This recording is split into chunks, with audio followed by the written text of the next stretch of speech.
Best health packages up to 80% discount. Tirumala Diagnostics. నమస్తే రమగారు. నమస్తే జయ. రమగారు, ఒక ధర్మ సందేహం ఏంటంటే, స్త్రీలకు సంబంధించి కొన్ని ఆభరణాలు, కొన్ని వస్తువులు ఖచ్చితంగా ఉంచుకోవాలి. ఇదివరకు అలా ఫాలో అయ్యేవారు. ఎలా అంటే గాజులు కానీ, మట్టెలు కానీ ఇలాంటివి ఖచ్చితంగా స్త్రీకి ఉండాలి. పెళ్ళైన స్త్రీకి అయితే కొన్ని, పెళ్లి కాకముందు అయితే కొన్ని వస్తువులు అనేవి.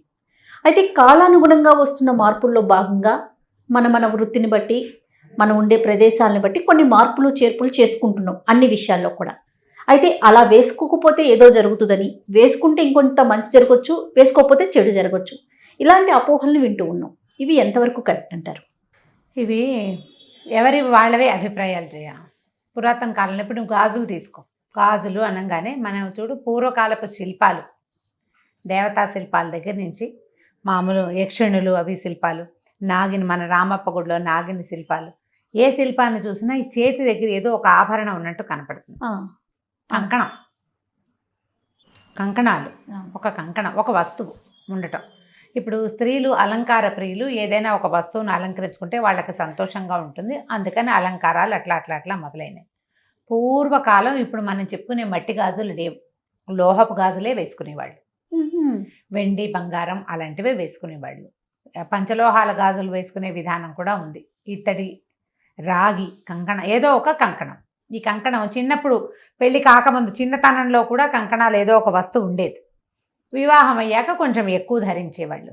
ఇక్కడ ప్రధానంగా ఏంటంటే, చాలా ముఖ్యంగా చెప్పుకోవాల్సింది, స్త్రీలకి ఈ చేతి ఈ భాగంలో, మగవాళ్ళకు కూడా ఇక్కడే ఉంటాయి, ఈ మన ఎండోక్రైన్ గ్లాండ్స్, అలాంటి గ్లాండ్స్ అన్నీ ఇక్కడి నుంచి స్టార్ట్ అవుతాయి. అంటే ఆ తాలూకు నరాలు, ఇక్కడున్న నరాల మీద ఒత్తిడి కనుక ఉంటే, ఈ ఒత్తిడి వల్ల పునరుత్పత్తి వ్యవస్థ సరిగ్గా ఉంటుందని ఒక ఏమంటారంటే ఆక్యుప్రెషర్ పాయింట్ ప్రెస్ అవుతుంది.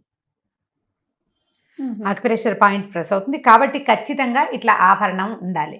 స్త్రీల శరీరాల్లో చాలా చోట్ల ఇలాంటి ప్రెషర్ పాయింట్స్ ఉన్నాయి. ఈ కాలి బొటన వేలు పక్కన, రెండు మొదటి వేలు, అంటే బొటన వేలు పక్కన ఉన్న వేలుకి అక్కడ ఒక ఆభరణం పెడతారు. బొటన వేలుకి కూడా ఆభరణం పెట్టుకునే ఇవి కూడా కొన్ని చోట్ల కనిపిస్తాయి. ఈ వేలు మొదల భాగంలో, అంటే కాలివేలు మొదల భాగంలో ఇక్కడున్న నరాలని గనక అక్కడ ఒత్తిడి కలిగిస్తే, అక్కడ ఏం చేసేవాళ్ళు, వెండి లేదా బంగారం, మిగిలినవేవి పెట్టకుండా ఎక్కువగా వెండి లేదా బంగారు రాజుల ఇళ్లలోనే కానీ మామూలు వాళ్ళు పెట్టుకునేవాళ్ళు కాదు. వెండి లాంటి ఆభరణాన్ని కనుక అక్కడ నొక్కి ఉంచితే కనుక స్త్రీలకి అదుపు ఉంటుందని భావించేవాళ్ళు. ప్రవర్తనా లోపాలు ఉండవని ఇదొక భావన. అంటే మరి ఆ కాలంలో ఉన్న ఆయుర్వేద వైద్యులు లేకపోతే ఎవరో అట్లా నిర్ధారించి నిశ్చయించారు ఇవి వేసుకోవాలి అని. ఆ వేసుకునే ఆభరణాల్లో పాదాలకి కడియం కూడా, అక్కడున్న పాయింట్స్ కూడా ప్రెస్ అవుతాయి. పాయింట్స్ ప్రెస్ అవ్వటం కోసం కడియాలు, పట్టీలు, కడియము బేసిక్ ఆభరణం, తర్వాత దాని నుంచి పట్టీలు, జాలర్లు, మువ్వలు, అవి ఇవి మోగేవి పెట్టుకోవటాలు, డిజైన్లు పెట్టుకోవటాలు, అవన్నీ తర్వాత డెవలప్ అయినటువంటి అలంకార సాధనాలు. కాలువేలికి గట్టి మట్టె ఒకటి ఇట్లా గట్టిగా పట్టుకునేది. ఇప్పుడు దానికే మువ్వలు వచ్చినాయి, దానికే ఏదో డిజైన్ వస్తుంది, దానికే ఎనామిల్ రంగులుగా పెట్టుకుంటారు, అది వేరే కదా. వివాహంలోనే ఇది పెట్టాలని, అప్పుడు ఏంటంటే ఒక స్త్రీలకి కొంచెం లొంగి ఉండే భావన ఏర్పడుతుందని భావించేవాళ్ళు. అప్పటి భావన నిజమైన అయ్యి ఉండొచ్చు. అప్పటి అలవాటుగా మనం అవి సువాసిని చిహ్నంగా మనకి ఉండిపోయినాయి. ఏవి, చేతి నిండా గాజులు ఉండటం, కాలువేళ్లకి మట్టెలు ఉండటం, మట్టెలు చూసి పెళ్ళయిందో లేదో తెలుసుకునేవాళ్ళు. వివాహిత అంటే కాలికి మట్టె ఉండాలి, ఈమె ఒక మగవాణ్ణి అదుపులో ఉన్నది అనే విషయాన్ని సూచించేందుకు ఒకటి. ఆ సూచన వల్ల ఆమెకు నిజంగానే అదుపులో ఉండే ఉద్దేశం కలుగుతుందని కూడా ఒక నమ్మకంతో చేసేవాడు. ఇవి క్రమంగా కాలక్రమాన అట్లా ఇవి ఫిక్స్ అయిపోయినాయి అన్నమాట, ఇది ఇలాగే అని. గాజులు కూడా అంతే. అయితే ఇందులో మట్టి గాజులు వేసుకోవాలంటే పూర్వం వెదురు గాజులు, కానీ అక్కడి నుంచి దంతపు గాజులు, వెదురు గాజులు కూడా, వెదురుతోటి కూడా. మీకెందుకు ఈ మన బెంగాల్ వైపు ఇవి దంతపు గాజులు వేసుకుంటారు, తెల్లగా ఉంటాయి గాజులు. అవునండి, తెల్లటి గాజులు వేసుకుంటారు. అవేం మట్టివి కాదు, దంతం, అంటే ఏనుగు దంతం, ఐవరీ తోటి చేస్తారు వాళ్ళు. తెలుపు ఎరుపు ఆ రెండు గాజుల కాంబినేషన్ వేసుకుంటారు. కొన్ని చోట్ల లోహపు రింగులు తగిలించే అలవాటు ఉంటుంది ప్రాంతాలని బట్టి. మనకి తెలుగు సౌత్ ఇండియాలో ఎక్కువగా మట్టి గాజుల వాడకం ఎక్కువగా ఉంది. పూర్వం అంటే కొన్ని వేల సంవత్సరాల క్రితం ఈ మట్టి గాజులు తయారీ లేని రోజున లక్క గాజులు వేసుకునేవాళ్ళు. అవునట. బెంగాల్లో ఇప్పటికీ ఒరిస్సాలో కూడా లక్క గాజులు శాస్త్రానికి 2 గాజులు పెళ్లిలో తొడుగుతారు. ఇంత ఖచ్చితంగా ఎలా తెలుసంటే నా తోడుకోడలు ఒరిస్సా అమ్మాయి కదా, ఆమె పెళ్లికి వేసిన గాజుల్లో 2 మెరూన్ కలర్ గాజులు ఉన్నాయి. ఏ డిజైన్ ఏమీ లేదు, సాదా కొంచెం వంకటింకరగా కూడా. అవి ఏమిటంటే అవి లక్క గాజులు మాకు నియమం అని చెప్పారు వాళ్ళు. 2 గాజులు. ఓకే. అవి తక్కువ చేస్తారు, తక్కువ దొరుకుతాయి.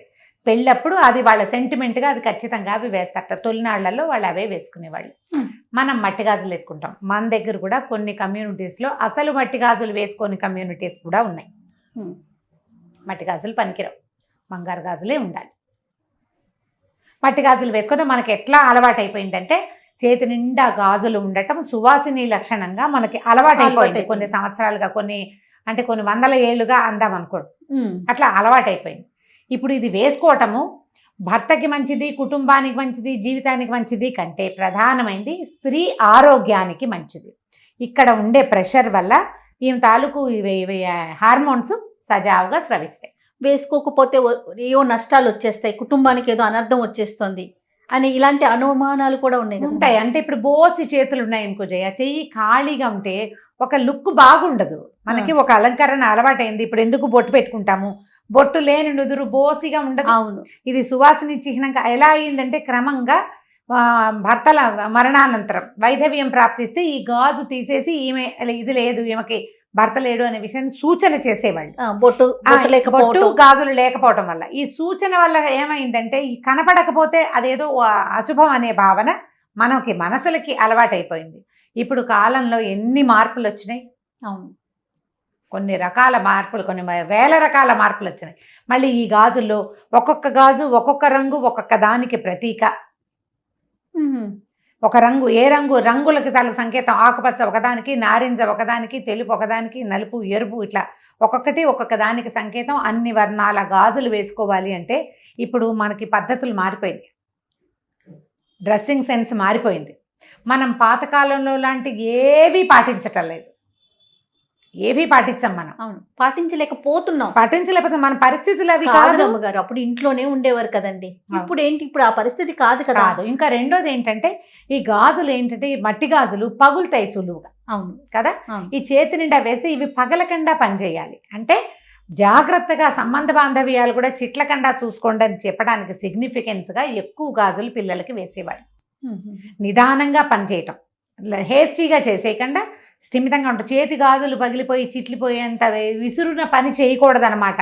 గాజు చిట్లితే అశుభమని, అది చిట్లేలాగా పగిలేలాగా ప్రవర్తించకూడదని ఆడపిల్లలకి నెమ్మదిని నేర్పటం కోసం కూడా గాజులు తొడిగిచ్చేవాళ్ళు.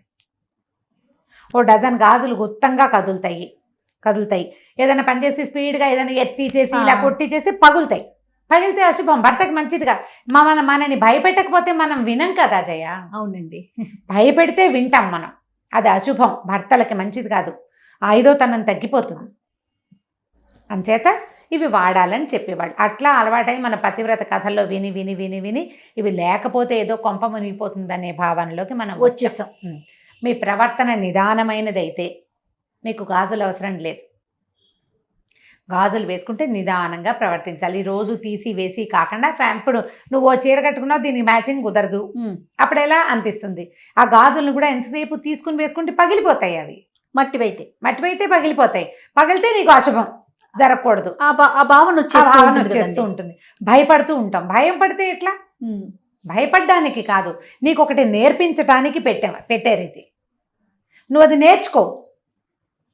అది నేర్చుకుంటే సరిపోతుంది. భయపడాల్సిన పని ఏమీ లేదు. కాకపోతే ఈ కాలానికి అనుగుణంగా కొంతమంది వేసుకోగలుగుతారు, కొంతమంది వేసుకోలేరు. ఇప్పుడు ఇది ఐదోతనం తగ్గుతుంది, భర్తలకి అపాయం వాటిల్లుతుంది అని మీరు నమ్మేటట్టయితే మీరు ప్రధానంగా ఏం చేయాలి? వైవాహిక బంధాన్ని గౌరవించాలి, భర్తని గౌరవించాలి, ఆయన అభిప్రాయాలకు ఒక విలువ ఇవ్వాలి. నువ్వు ఆయనతోటి నీ బాంధవ్యాన్ని కాపాడుకో, గాజుని కాపాడుకున్నట్టుగా ఆయనతో బాంధవ్యాన్ని కాపాడుకోవాలి. దానికి నువ్వు గాజులే వేసుకోకర్లా, నీ బుద్ధి నిలకడగా ఉంటే సరిపోతుంది. ఖచ్చితంగా వేసుకోండి, అవకాశం ఉన్న వాళ్ళు వేసుకోండి, అవసరం ఉన్న వాళ్ళు వేసుకోండి. వెసులుబాటు లేని వాళ్ళు ఏం చేస్తారు? ఇప్పుడు నాబోటి వాళ్ళని వేసుకోమంటే నేను అప్పుడప్పుడు వేసుకుంటే అప్పుడప్పుడు వేసుకోలేను. ఎవరికి చేతులకు ఎలర్జీలు ఉంటాయి. గాజుల మధ్యలో పట్టే చెమట చాలా ఇబ్బంది పెడుతుంది నన్ను. అవును అవును. అప్పుడప్పుడు వేసుకుంటాను. ఇప్పుడు ఛానల్స్లో కూడా కొంతమంది మస్ట్ అండ్ షుడ్ అంటారు గాజులు. అంటే కొన్ని కొన్ని కార్యక్రమాలు చేసేటప్పుడు ఖచ్చితంగా వేసుకోవాలి ఉండాలి. ఒక నియమం అంటే ఉంటుంది ఇప్పుడు ఆ రమగారు. నియమానికి ఏంటంటే మనకు ముందు నుంచి అలవాటైపోయి ఉంది అవును, కాబట్టి మీరు ఏదైనా పూజా పునస్కారం చేసుకునేటప్పుడు, దైవ కార్యాలు చేసేటప్పుడు, పీటల మీద కూర్చునేటప్పుడు, దేవాలయానికి వెళ్ళేటప్పుడు, వివాహాది శుభకార్యాలు అటెండ్ చేసేటప్పుడు అప్పుడు తప్పకుండా గాజులు వేసుకోండి. పెద్దవాళ్ళకి అది సంతోషాన్ని కలిగిస్తుంది. ప్రధానంగా చేతికి గాజులు ఉంటే అందంగా కనపడుతుంది, ఇప్పుడు శోభాయమానంగా ఉంటుంది అంతే. చూడడానికి. కొన్ని ప్రొఫెషన్స్ లో అసలు కుదరకపోవచ్చు, డాక్టర్స్ తీసుకోవచ్చు. అవును లేకుంటే ఇప్పుడు మాకులాగా ఆన్ స్క్రీన్ వర్క్ చేసే వాళ్ళు సౌండ్స్ వస్తూ ఉంటాయి అవును. చేసేటప్పుడు, కెమెరా లాగేస్తుంది కదా, ఆ సౌండ్ తీసేసి మైక్ లాగేస్తూ ఉంటుంది. సో వీళ్ళు వేసుకోవట్లేదు, వాళ్ళు వేసుకోవట్లేదు, మీరు ఎందుకు వేసుకోవట్లేదు, మీరు ఎలా మాట్లాడతారు అనే క్వశ్చన్స్ రేజ్ అయినప్పుడు ఆన్సర్ చెప్పలేకపోతాం. అదే అంతే అంటే కదా రమ్మగారు? అంటే ఇప్పుడు ఇలాంటివి చెప్పకూడదు అంటే ఎలా కుదురుతుంది? అది మీరు ఇది చేయట్లేదు కాబట్టి మీరు ఇది చెప్పకూడదు అంటే అసలు అది నియమమే కాదు. మనం పెట్టుకుంది ఆ నియమం ఎందుకు పెట్టుకున్నాము మనకు ఆ నియమం ఏర్పరచబడింది ఎందుకు? అవును. నీ బుద్ధికి కుదురు, నిదానం, తాపీగా నువ్వు పనిచేయటం కోసం ఏర్పరిచారు. ఆరోగ్యంగా ఉండటం కోసం. గాజులు గుత్తంగా ఉంటే ఎక్కువగా అనారోగ్య సమస్యలు, స్త్రీ తాలూకు ఆరోగ్యం అంటే హార్మోన్స్కి సంబంధించిన వ్యవస్థ సరిగా ఉంటుందని ఆ కాలపు నమ్మిక. అప్పుడు నమ్మేవారు. ఆయుర్వేద వైద్యులు కూడా కొంతమంది ఆక్యుపంచర్ ప్రెషర్ పాయింట్స్ చెప్పే వాళ్ళు కూడా ఇక్కడ ఉంటాయి క్లయింట్స్, ఇక్కడ ప్రెషర్ చేయిస్తారు. అది పాయింట్, అది నిజం. దానికి సరిపడా ఇన్ని గాజులు తీయకుండా వేసుకోగలిగే పరిస్థితులు అసలు మనకి లేవు ఇప్పుడు. ఇప్పుడు కొంచెం లేవు, మన పద్ధతులు మారిపోయినాయి కదా. తర్వాత గర్భిణీ స్త్రీలకు కూడా మనం శ్రీమంతం చేసేటప్పుడు గాజులు వేస్తాం, ఆ సౌండ్ లోపల ఉన్న బేబీ కూడా వింటుంది అనేది అంటూ ఉంటారు. వినడానికి కాదు జయ, వినడమే కాదు, అది ప్రధానమైనది ఏంటంటే ఈ గాజులు వేసేసరికల్లా ఇదంతా టైట్ గా ఫుల్ గా వేస్తారు. దానివల్ల ఇంకా నువ్వు నిదానంగా నడవాలి, తాపీగా నడవాలి, గాజుల్ని కాపాడుకోవాలి, నిదానంగా నడవాలి. ఒకటి.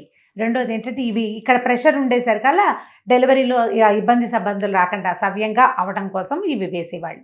దానికి ఇలా పెట్టారు, లోపల ఉన్న బేబీ వింటుంది, బేబీ కూడా వింటుంది. ఇప్పుడు ఒక గాజుల చేత్తో వడ్డన అలాంటి మాటలు ఉన్నాయా జయ? ఒక భోజనం చేస్తున్నాం, తలకాయ ఎత్తేసరికి ఒక పచ్చగా చేయి, దానికి ఒక గోరింటాకుండి, దాని నిండా గాజులు ఉంటే ఒక సంతోషంగా ఉంటుంది. అవును, ఆహ్లాదభరితమైన ఒక లుక్, ఒక సంతోషం కలుగుతుంది. గాజుల చేత్తో వడ్డనంటే ఇంట్లో ఒక ఆడమనిషి ఆమె కుదురుగా వంట చేయటం, కుదురుగా పని చేయటం, అవన్నీ కూడా ఏంటంటే ఇంటికి ఒక ఆహ్లాదభరితమైన వాతావరణాన్ని చేకూరుస్తాయి. ఇది పాతకాలపు నమ్మిక, ఇప్పుడు కూడా అది ఉంది, నిజం ఆ మాట.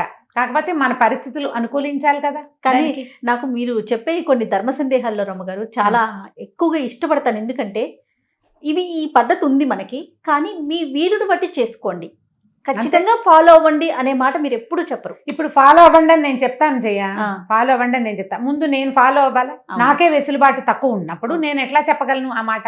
చాలా విషయాలు మీరు ఏది మీతో మాట్లాడి నాకు కుదరకపోవచ్చు, అప్పుడు ఎలా మాట్లాడుకోగలుగుతాం? ఇది ఒకటని కాదు, ఏ విషయమైనా సరే ఇది చేయాలి. పాత రోజుల్లో ఇలా చేసేవాళ్ళు, అప్పటి పద్ధతి అది. మనం అప్పటికి ఇప్పటికీ మీరు ఒకసారి అందరూ ఆలోచించండి, ఎంత హస్తి మశకాంతరం తేడా వచ్చింది అప్పటికి ఇప్పటికి. అసలు మన అమ్మలాగానే మనం బిహేవ్ చేస్తున్నామా ఇప్పుడు? మన ఇళ్లలో మన పుట్టకనాడు, మనం పుట్టక ముందు మన ఊళ్ళో మన ఇంట్లో ఉన్న పంధ ఇవాళ మీరు ఏం చేస్తున్నారు, ఎన్ని మార్చేసుకున్నారు? ఇవన్నీ మారిపోవటం ఓకేనా? మరి కొన్నిటిని మాత్రం ఎందుకు చేసి అంటే దీని వల్లే ఇది జరిగిపోతుందేమో అనే ఒక భావన ఎందుకు వెళ్తుందంటారు? అంటే ఏమి లేదు జయ, అది ఎలా ఉంటుందంటే వాళ్ళకేదో ఒక గిలి ఉంటుంది లోపల, ఎవరికి వాళ్ళకి ఒక గిలి, ఒక భయం ఏదో ఉంటుంది. ఆ భయాన్ని ఎక్స్ప్రెస్ చేస్తారు. ఇప్పుడు ఒక పాయింట్అవుట్ చేయటం అని అనుకోవద్దు, మనం అట్లా అనుకోకూడదు. వాళ్ళకే ఒక అనుమానం ఉంటుంది, బోస్ చేతులతోటి ఉన్నారు వీళ్ళు అని అనిపిస్తుంది. అసలు ఇది పొరపాటు. నేను ఇప్పుడు ఒక పాయింట్ చెప్తాను, మాకు వైష్ణవుల్లో మట్టిగాజులు వేసుకోరు, మడి కట్టుకుంటే పనికిరాదు. చూడండి, మట్టిగాజులు లేవు, నల్ల పూసలు మట్టిగాజులు ఉండవు మా పెళ్లిళ్లలో. కొన్ని కమ్యూనిటీస్ లో ఖచ్చితంగా మట్టి గాజులే వేస్తాము, నల్ల పూసలు కడతారు. మా అత్తవారింట్లో నల్ల పూసలు కడతారు, మా పుట్టింట్లో నల్ల పూసలు ఉండవు, అసలు లేవు, కట్టరు పెళ్లిళ్లలో. వైష్ణవ వివాహాల్లో గమనించండి. అంటే ఇప్పుడు ఏం చేస్తున్నారు, ఇప్పుడు పిల్లలు ఇప్పుడు లేటెస్ట్ గా ఫ్యాషన్ కి అందరూ పెళ్లిళ్లలో చక్కగా కలర్ఫుల్ గా చీరకు మ్యాచింగ్ గాజులు వేసుకుంటున్నారు, కానీ నల్లపూసలు మాత్రం కట్టరు. ఎందుకంటే అది వేడుక కాదు, నల్లపూసలు వేడుక సౌందర్యానికి కాదు కదా, అది ఖచ్చితంగా యజ్ఞంలో ఒక భాగం. అది కొన్ని కొన్ని కమ్యూనిటీస్ ఉండదు. కొన్ని కొన్ని రూల్స్ ప్రకారం వెళ్తూ ఉంటారు. కాబట్టి అస్సలు దాని మీద సిద్ధాంతమే లేదమ్మా. మీ వెసులుబాటు, మీ వీలు, మీరు ఉంచుకోగలిగి చక్కగా చేతులు నిండా గాజులు ఉంచుకుని ముచ్చటగా కనపడతాము అంటే లక్షణంగా కనపడండి. అవకాశం లేని వాళ్ళని వాళ్ళ అవకాశం లేని తనానికి అయ్యో అనుకుని వదిలిపెట్టేసేయాలి. లేకపోతే ఏం చేస్తావు? ఇప్పుడు ఎయిర్ హోస్టెస్ అవుతుంది నీ కూతురు రేపొద్దున. నువ్వు జడేసుకో, పువ్వులు పెట్టుకో, చేతి నిండా గాజులు వేసుకుంటే వాళ్ళు రానిస్తారా? అసలు మనకు అవకాశం లేదు. కార్పొరేట్ ఆఫీసుల్లో గాజులు పట్టీలు గాజులు వేసుకుని వెళ్ళగలరా? వెళ్ళలేకపోతారు. మనం అప్పుడు ఏం చేయాలి? ఇంట్లో ఉన్నప్పుడు వేసుకోమా, పూజ చేసుకునేటప్పుడు వేసుకో గాజులు అని చెప్తే సరిపోతుంది. ఆఫీసులకి మనం పువ్వులు పెట్టుకొని వెళ్తేనే ఏమిటో వేరే రకంగా అనిపించేసే రోజుల్లో ఉన్నాం మనం. అదే అది కాబట్టి ఆలోచించద్దు దీని మీద ఎక్కువగా, అనవసరం వీటికి ఆలోచన.